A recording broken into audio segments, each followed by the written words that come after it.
Hi quilting friends, welcome to the studio. I was recently walking around in a quilt store and I fell in love with the most beautiful fabric. It is from the Blue Breeze collection by Wilmington prints. Gorgeous, isn't it? It's right up my colorway. I fell so hard, in fact, that I bought not one, but two 10-inch square packs. And I got home, I have to figure out what to do with them. I don't know about you, but when I have a 10-inch square pack, I just want to do something really simple, really versatile. I had no idea what I wanted it to look like. Was it going to make one quilt, two quilts?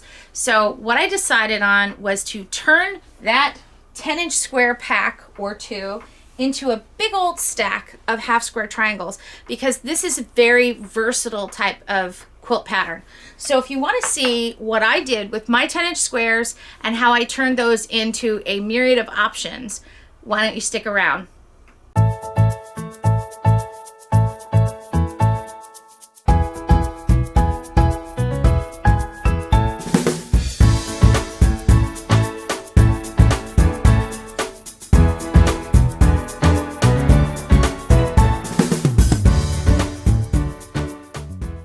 So I'm glad you decided to join me on this journey. So here are a couple of things that I did to get started. The first thing that I did with my fabrics was to take those 10-inch square packs apart. I laid them all out onto my cutting table in piles by the actual fabric itself. And what I wanted to do was organize those prints so I could see exactly how many squares I had of each print. And because I chose to do a half square triangle project, I decided to divide those fabrics by light and dark. And that way I could work with value. Once I had my fabric squares all organized by light and dark on the table, I counted the number of squares and realized that I did not have an even number of lights and darks. In this particular collection, actually, I had far more lights than I had dark. So I popped into the local quilt shop with my fabrics and I picked up this print with the little hummingbirds on it, which actually picked up a lot of the colors in the original fabric, and it worked really well, and it was probably exactly the same navy that I needed with this particular floral print. So they worked very well together and I was able to use them as an additional dark.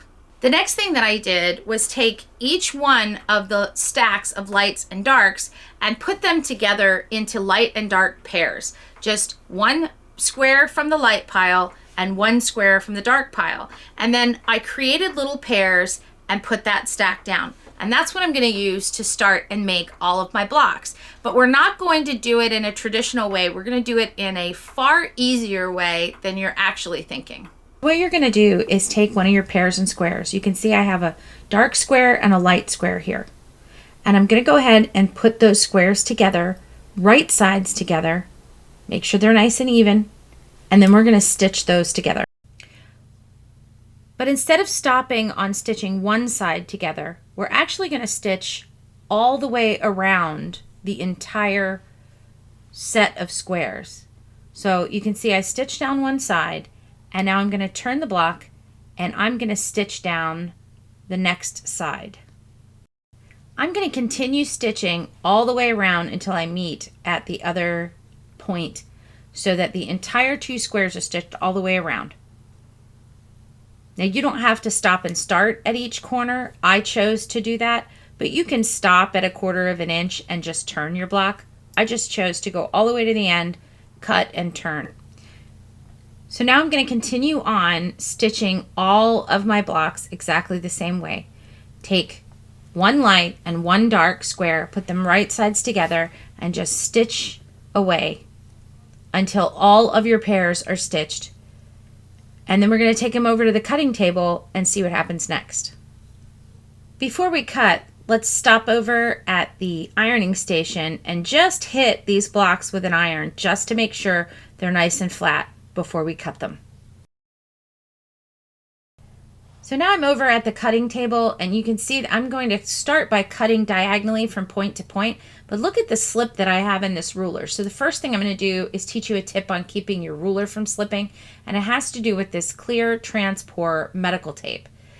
Now the bottom of my ruler has these little dots and they're here to keep the ruler from slipping, but they don't work very well. So what we want to do is create some friction on the bottom of the ruler to keep it from sliding all over.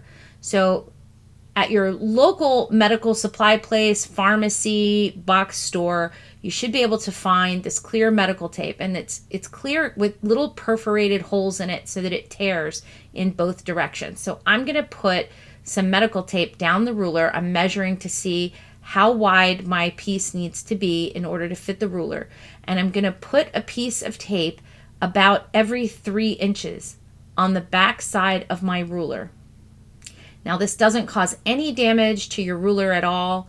It's just going to sit there to create a little bit of friction. You're going to be able to see through the ruler, see the fabric and the lines without any problem whatsoever. And you can always remove it if you don't like it. But I guarantee you, when we get to the end of this, you're going to just be blown away by how well it works to keep your ruler from slipping. So again, I'm just going to put the tape about every 3 inches along the top of this ruler.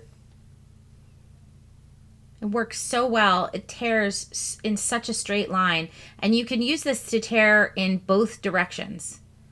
So I've done it about every 3 inches up the ruler. I'm going to do it again right here at the end, being careful not to cover up the hole, because I might want to hang this on the wall. So if I cover up the hole, I won't be able to hang it anymore. So very easy medical tape. A roll will last you forever. And now I have no slip on my ruler. Pretty spectacular, huh?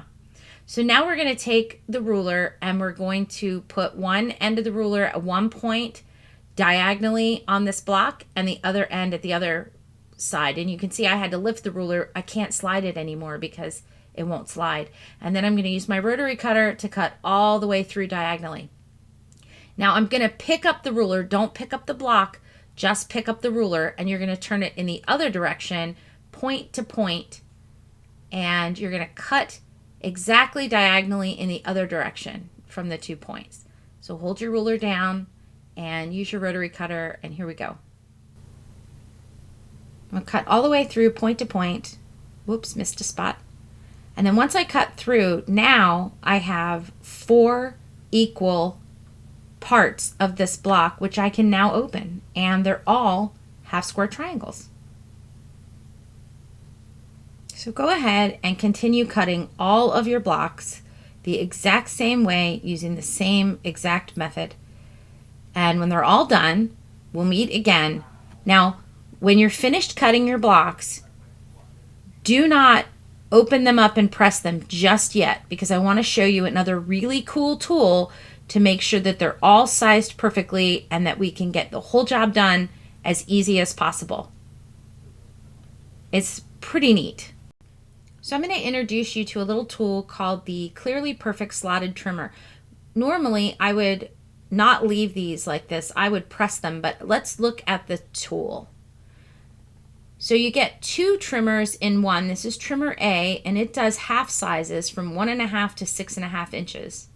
It's got slots down the side to cut the points off, and you actually work with these with the trimmer with the blocks closed. The trimmer B template does 2 inches to 6 inches whole sizes, and you get both of them together in the set.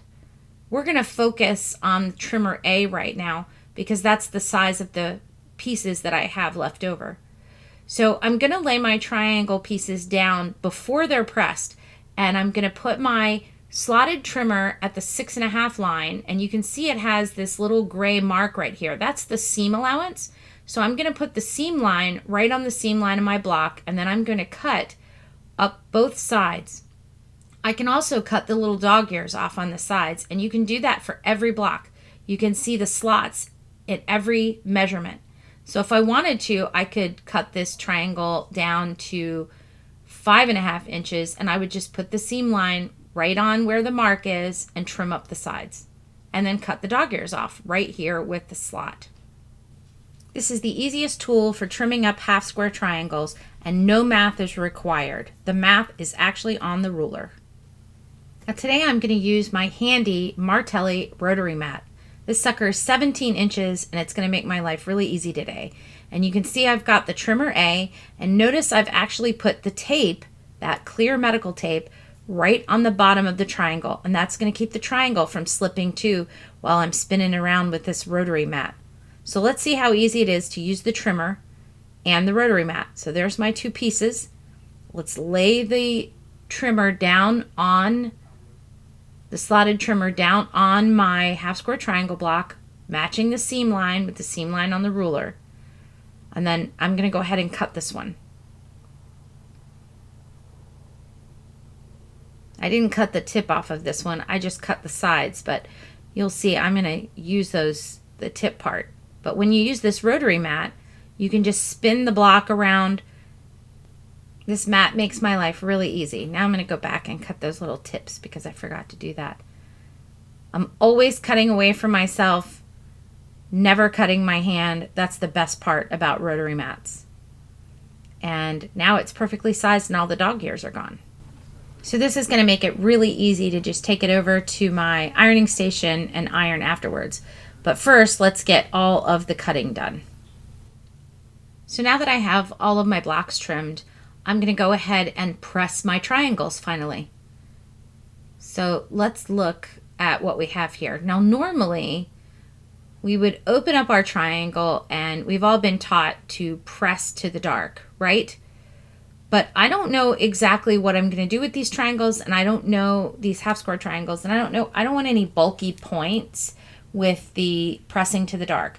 So just in case I decide to do something that has a lot of bulky points coming in, I'm going to press my seams open on all of these blocks. So I'm just going to take the two seams on the back, spread them apart, and press right down the seam.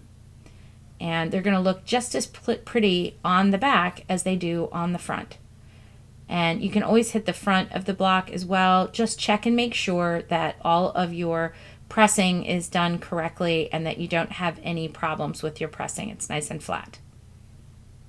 Because after all, these are all perfectly sized now, so we don't want to mess anything up. So the hardest part of this is just making sure you can get in between those two little seams. But just go ahead and continue to press all of your seams open. Now remember earlier in the video I told you I had one print that was a medium value and I used it both as a light and a dark. Well, here's the sample of that print. It's this dusty denim blue. So you see in the 4 block I used this light print as the light and the medium as the dark. But if you look over here in my navy fabric I used as the dark, I used the medium as the light. And you can alternate a medium in your value quilt, light and dark, as needed. It makes for great visual interest. So now that all my blocks are done, I've taken a couple of minutes and I've laid out my half square triangles in a birds in the air fashion. So I've taken all my darks and pointed them upright like little arrows. Now I'm really in love with this layout, but let's try and mix things up a little bit and see if we can come up with something different. By turning the blocks together, I can create a diamond pattern. And well, let's speed this up just a little bit, shall we? So I'm just going to turn all of my darks to little points together into diamonds. And then I get an alternating pattern that is dark diamonds and light diamonds, but still gives you that just absolutely beautiful scrappy look that I'm going for. But I can also keep playing with the blocks, and if I turn them another direction, I can create this sort of a long diamond pattern called a barn raising, which gives you these great big diamonds, and it can continue across the quilt no matter how big the size. But you may have guessed by now I can't leave well enough alone, so if I keep turning again, I can create a series of pinwheel blocks. And if you wanted to, you could put a sashing in between or leave them as they are. Well, I started one of my rows wrong, so I'm going to go back and fix that row, but you get the whole idea.